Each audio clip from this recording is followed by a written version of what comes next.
morning. We begin our reading this morning hearing the second part of the story about Elijah and the widow of Zarephath. What happened after this discovery that there was more than enough bread? The Gospels, the stories of Jesus' life and ministry, were written originally to be read in the synagogues. This is why so many of the stories written about Jesus reflect similar stories about earlier leaders of the Jewish people, such as Moses and Elijah. Today's readings are a great example of how a well-known story about Elijah gets rewritten as a story about Jesus to bear witness to the understanding that Jesus is the new prophet.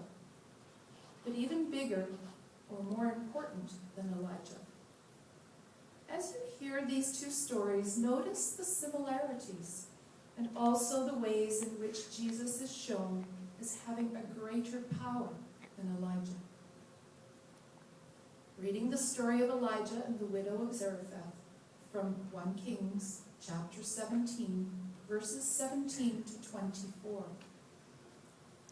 After this, the son of the woman became ill. His illness so severe that there was no breath left in him.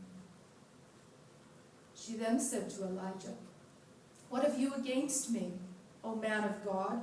You have come to me to bring my sin to remembrance and to cause the death of my son?"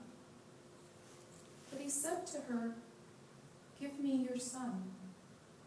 He took him from her bosom, carried him up into the upper chamber where he was lodging, and laid him on his own bed.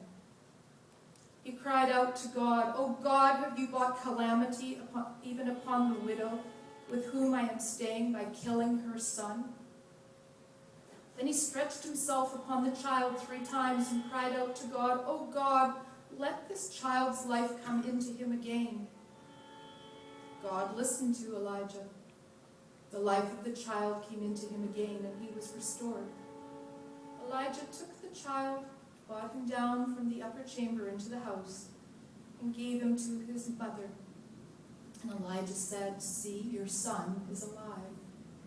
So the woman said to Elijah, "Now I know that you are a man of God, and that the word of God in your mouth is true."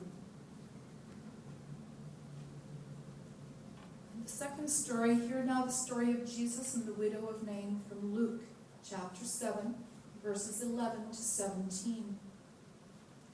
Soon afterwards Jesus went to a town called Nain, and his disciples and a large crowd went with him. As he approached the gate of the town, a man who had died was being carried out. He was his mother's only son, and she was a widow, and with her was a large crowd from the town. When Jesus saw her, he had compassion for her and said to her, "Do not weep." Then he came forward and touched the bier, and the bearers stood still. And he said, "Young man, I say to you, rise." The dead man, restored to life, sat up and began to speak. And Jesus gave him to his mother. Fear seized all of them, and they glorified God, saying, "A great prophet has risen among us, and God has looked favorably upon the people." This word about Jesus spread throughout Judea and all the surrounding country. Hear what the Spirit is saying to the church. Thanks be to God. Excellent.